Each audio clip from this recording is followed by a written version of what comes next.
Hello నమస్తే అండి. ఈరోజు మష్రూమ్స్ కర్రీ ఓల్డ్ స్టైల్ ఎలా తయారు చేయాలో చెప్తున్నానండి.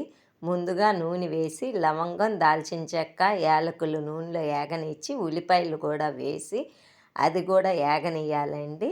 ఆ తర్వాత అల్లం వెల్లుల్లిపాయ పేస్ట్ వేసి ఏగనియ్యాలి.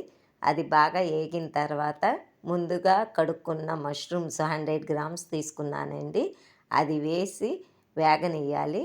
అది కూడా బాగా వేగిన తర్వాత పసుపు, కారం, ధనియాల పొడి వేయాలి.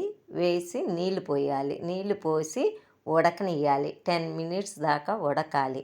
అది ఉడికిన తర్వాత కొంచెం ఉప్పు వేసి తర్వాత ముందుగా పెట్టుకున్న పుట్నాల పప్పు, జీలకర్ర, కొబ్బరి, ఎండి కొబ్బరి పొడి చేసి పెట్టుకున్నానండి. అది ముందుగానే ఆ పొడి వేసి 2 నిమిషాలు ఉడకనియ్యాలి. ఉడకనిచ్చి మూత పెట్టేయడమే. అయిపోయిందండి మష్రూమ్స్ కర్రీ ఓల్డ్ స్టైల్‌లో.